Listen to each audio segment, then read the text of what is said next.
I want to talk to you about a youngster, and I've given him this generic name. On September 2nd, nationally renowned education leader Baruti Kafele came to Smith Cotton High School to address Sedalia 200 educators.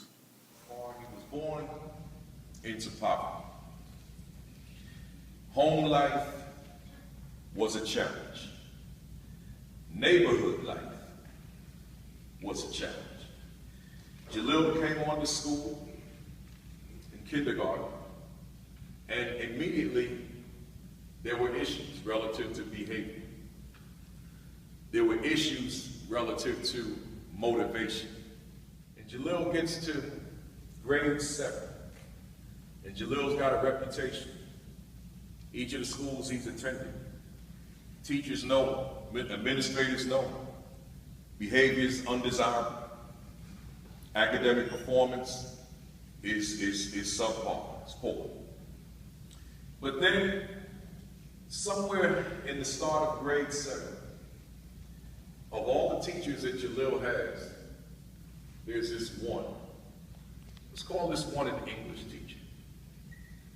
And this English teacher, or language arts teacher, connects with Jalil.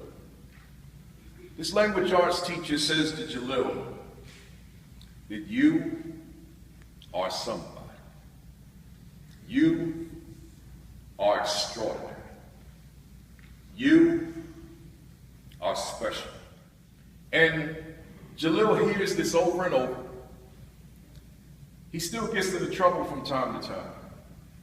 But his teacher won't quit him, won't back down, won't cave in, won't give up.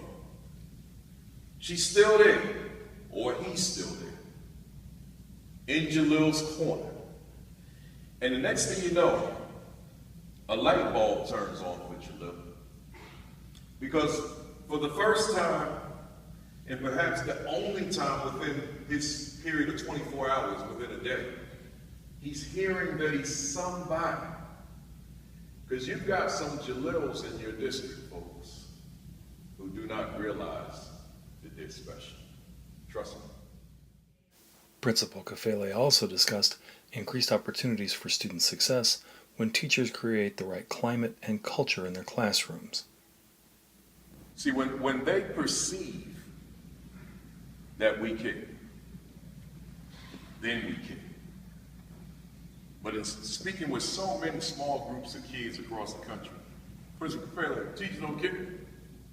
They care. They do care. They don't care about us. If that's the perception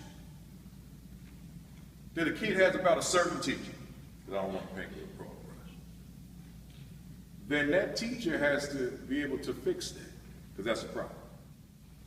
Do I know who these kids are beyond the name on their birth certificates? Do I recognize them? Because through my recognition of them, I've got to teach them to recognize themselves. Because chances are, they do not know who that is in their own mirror beyond the name on the birth certificate. Discover that today too. Are you convinced of your master teacher status? Do you realize, like some of you, it's been bestowed on you. You've been told you're a master teacher. You may have received a teacher of the year or some other kind of documentation, but I'm not talking about that individual. I'm talking about that individual that no one necessarily told you. Do you realize your ability to take it to another level? Are you convinced that whatever your students need, I don't care who they are you convinced that whatever it is they need is sitting or resting in your hand? Do you realize that? For Sedalia School District 200, I'm Bob Satin.